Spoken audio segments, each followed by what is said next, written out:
Hey, it's Alex Rackman from BoardGameCo, and this is another week in review, which I'm really enjoying. I've said that a few times, but I'm really enjoying just the general look back on the week. It lets me reflect briefly, however briefly, on something that otherwise is just a video every single day. But speaking of this past week, I don't mean that in a bad way. I'm loving this whole thing.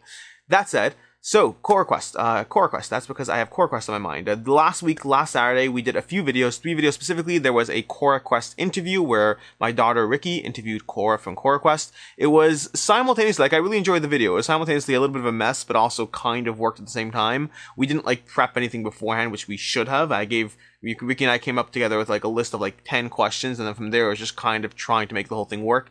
A little bit of a mess, but ultimately did what it was supposed to do, which is great. And Coraquest, we will have a review for it as well before the Kickstarter goes up. Ricky and I have both played it, and no spoilers. We like it. We like it.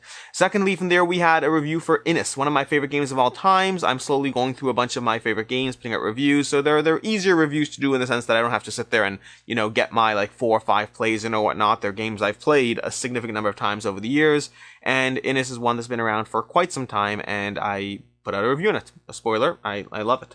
Next up, we had a review for Castles of Tuscany, which falls into the category of a game that I'm sure it's not going to stick around for forever. It's sticking around for right now.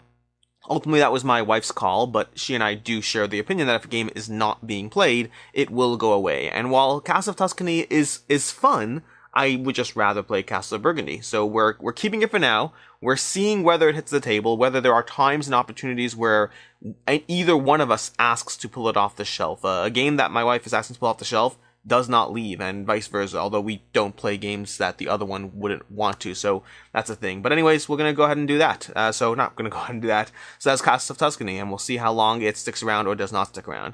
Then from Sunday, was Do We Have to Lie to Ourselves to Be Happy? It was a video that wasn't on my actual content calendar originally. It's something that I put together last minute because of a few different things. I talk about in the video the why. Effectively, the conversation is, I have a very analytical approach to my life. I weigh everything. I measure everything. I sit there and decide what I want to do, what I want to buy. Is it worth it? Should I just put that money into my mortgage? What about 401k? All these different things. I try to balance what I'm doing. And I say this as someone who is still backing, too many Kickstarters. And I do that because they hold their value. The games I love stick around. The games I don't love, I turn around and get my money back on it, in some cases making a profit. So everything for me is very measured. I very rarely, not never, back Kickstarters that I don't think will hold their value. Because if they don't hold their value, then usually that means you get them cheaper as well. I'll just get it cheaper. It's all very measured. It's very calculated. And a few comments in my life and 2 different things I've done. I talk about in the video. There's an interview with Meepleville Meats, and then in a video I did together with Jesse, 2 things led to the conversation of, well, it's too measured, it's too precise, and so I did a video on it. And the short version is, I have a lot of fun in my life, a lot of fun. I would wager that I probably have more fun than many people, and I think it's because my time is so measured, it's so precise. Now, granted, if you ever watched Friends, I'm definitely the Monica of the room. I'm the person who's no, we're having a party, we have to make sure we do this, we have to, I'm not actually a Monica, but I do believe in a measured life will often lead to a greater degree of fun and freedom. Then again, there are those who like to simply sit down and read a book, and the whole day goes by and they move on. It's all different, and I like books too, don't get me wrong, I love books. In fact, I need to do a video of my top 10 favorite books. I know most of them. Either way, I'm getting diverted. Point is, I liked my Sunday's video, I enjoyed it, and now I'm just starting to talk about it. But I did enjoy it, and it went over pretty well, so I'm happy with that. Monday was to back or not to back, although it was really mainly Darwin's Journey. It was 10 minutes of Darwin's Journey, and then 10, 12 minutes on everything else. And by that I mean things that are coming, things that are gone, active Kickstarter. Just wasn't a lot yet. There's still enough to do it, but wasn't a lot of stuff out there. And Darwin's Journey is one that I'm still actively backing it. I'm still debating whether to pull my pledge. Ultimately, it is one that I am sure will hold its value. And it's getting a lot of praise, and so, I'm holding this die, and I told myself I will not throw it across the room, and I almost dropped it. And that's because in a different video, I did throw a die across the room. In any case, Darwin's Journey. Darwin's Journey is one that I'm currently backing. If it delivers on the promise of an amazing, incredible Kickstarter, then I have no problem dropping $100 on a Euro I love. I've done it for Food Chain Magnet. I love that game. Coimbra, I got for $30, but I don't really care. If you give me a deluxified version of Coimbra, I'll get it. I do believe in having the best of the best in my collection, and I will deluxify the ones I choose to keep. I have no problem with that. or I'll turn around and sell it. So yeah, I mean, I guess I should just keep it. Following my own rules, I should keep my pledge for Darwin's Journey, which I probably will do. Tuesday is Primal, how to play and a review. There are two different videos. There's a how to play Primal and then a review. Keep in mind, these are prototypes, so how to play is only useful insofar as figuring out whether you want to get the game. It's not a good how to play for down the road. In fact, it's barely a good how to play as it is, since we talk so much about snuggle tokens.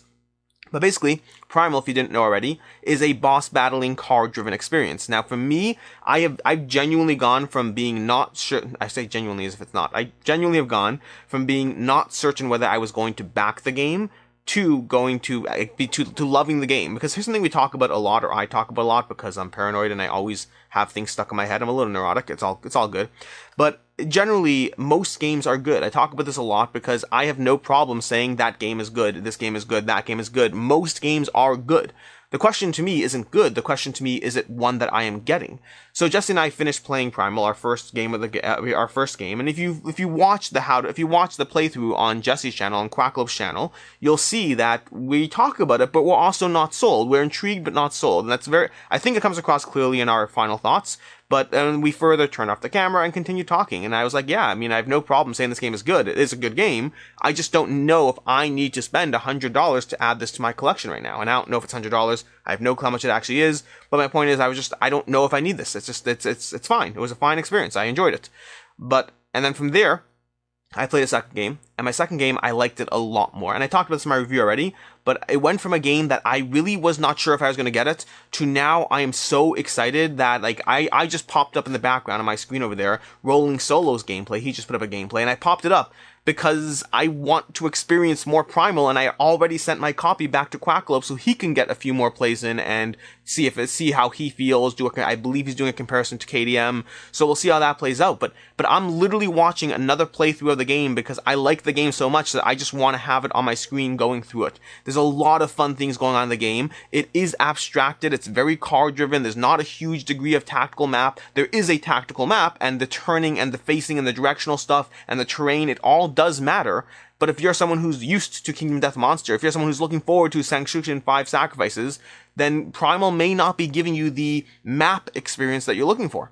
But for me, I am ridiculously excited about it. I mean, I cover a lot of Kickstarters. I've done a lot of previews. I talk about ones that I like and don't like, but it's something that I constantly talk about. There's a difference between liking a game. There's a difference between wanting to get a game and then wanting to, like, love a game. Games like not Fantastic 5, games like Freedom 5, games like Shogun no Katana are games that I want to add to my collection, but I'm also not head over heels for them. I'm very intrigued. I want to see more. I want to see how it plays out. I want to see if it'll last for, 6 months, a year, 2 years. I don't know, because I need to get more time and experience in with those games.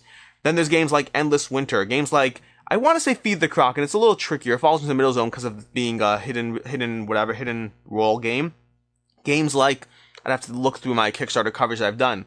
But Endless Winter, what's the one? The pirate game, Dead Reckoning. There are so many, and then at Primal now. There are some games that I am, like, ridiculously excited for compared to just excited for. And Primal, I am ridiculously excited for.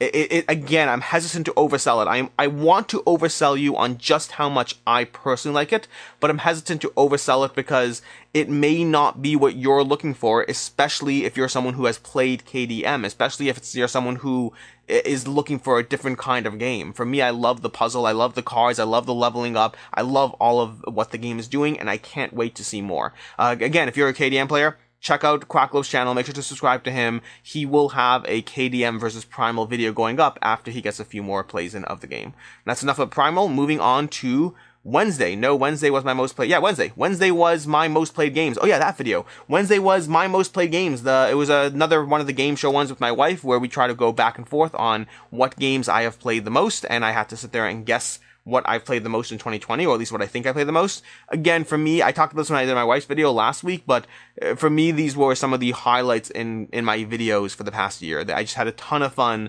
just going back and forth, and it seemed to be well received and enjoyable to watch. So again, it's always hard being in the middle of something. Like, I got one comment who said, hey, it wasn't fun to watch people guess numbers. And I get that. I do. I understand that I have that fear, which is why I was wondering. I was like, that was so much fun for me, but I don't know if it's going to be just as much fun for other people to watch. It's always a balance and a toss-up. But overall, it seems most people did enjoy it, so great. There'll be more game shows. Then Thursday was CMON's The Animation Collection. And on Thursday, so I put up the video on it, I sung in that video. It's been a while since I sung. I also talked about the whole Massive Darkness drama around that, which is something that a lot of people have asked me to address or to talk about. It really shouldn't be a surprise to many of you. It's not that I think CMON is an amazing, awesome company who has the customer's best interest at heart. There are companies that I can tell you that seem to really genuinely care about community. There's Orange Nebula is amazing. Veiled Fate's pretty solid, still new, but Veiled Fate's that also has an active community. I'd have to think. Awakened Realms has a really solid community around their games. There are some companies out there that just really drive home community, are really there for their backers. They're incredible in everything they do. I do not think CMON is one of those companies, to be very clear. I don't. I think CMON is a company that delivers amazing games games that I find to be amazingly enjoyable. I love CMON's games. They are one of the most active publishers in my collection. I like the value that they give you on Kickstarter, and I don't think they're as evil and bad as people think. I don't think that they are the best at community, and I don't think that it's not that they can't do better. It's just that the whole VAT drama, I think it's ultimately it's taxes, and they're offering full refunds, no fees taken out for anyone who's unhappy, which means they're doing what they need to do, and now you're left with a choice. Are you frustrated by that choice? Yeah, it is. No one's happy about that. No one is. Now, I've seen some comments saying, hey, Alex, you're defending CMON because, they should have been more transparent. I'm not arguing. I wasn't there in the boardrooms when things were decided, things are found out. I am following enough Kickstarters to know that not everyone knows exactly what they need to do. Lots of decisions are happening last minute. I saw lots of people opening up pledge managers at the last minute to try to get things in before it hit the cutoff date. It's not a simple issue where everyone just automatically knows what's going on. I don't think CMON is the best company ever. I also don't think that they are the company that a lot of people want them to be, the evil corporate overlords. Then Friday. Friday was the penultimate video in my top 50 games of all time. Next week will be the last video in the series, but Friday was basically that. We had some fun games in there, including, I'll give you one spoiler, including Spirit Island, which is a game that I love. Absolutely adore Spirit Island. So, in fact, I have a review coming up. That was the most recently selected game that my Patreon selected in terms of choosing which of my games that I love will be reviewed shortly. And so Spirit Island is in that list and will be reviewed in the next few weeks whenever I have the scheduling, bandwidth, whatever. Which brings us to today. Today's Saturday, and Saturday we have a review coming for Kingdom Run. It's going to be a light children's game, so if you're not looking for that, then skip that. There's going to be a review with Ricky. It's a light little racing children's game that is coming at 12 o'clock Eastern Standard Time. That's when that's going up. Then at 2 o'clock, we have a review for Kitara, the newest games by the publisher Yellow. Kitara is a light area control tableau building game that plays in roughly 30 to 45 minutes. You can watch the review for my full thoughts on that one. And then for next week we have a few different videos coming up. Nope, again, I don't do the full schedule because things often change. Also, I tend to do the full schedule on my Patreon, which even then is subject to change, but I don't do the full schedule here because I need to give Patreon something, right? And so Patreon will have the full schedule, but I will have my top 10 games of all time, which will be the last video in the series, will be coming up this coming week. And then I did a collaboration with Board Game Coffee that'll be going up on both our channels, 2 different videos, both our channels. It's going up on Wednesday. I think it's going up 9 o'clock Eastern Standard Time on his, 10 o'clock Eastern Standard Time on mine. Is part 1 and part 2 of looking back at 2020, talking about 2020 and different categories of what's our favorite game, our biggest disappointment, things we regret, I don't know, different things. I'm not going to go through all the questions. You can watch the videos for that. And that's basically a wrap for the week in review and a little bit of what's coming up. As usual, I'm Alex Radcliffe from BoardGameCo, and as always, I hope you have a good one.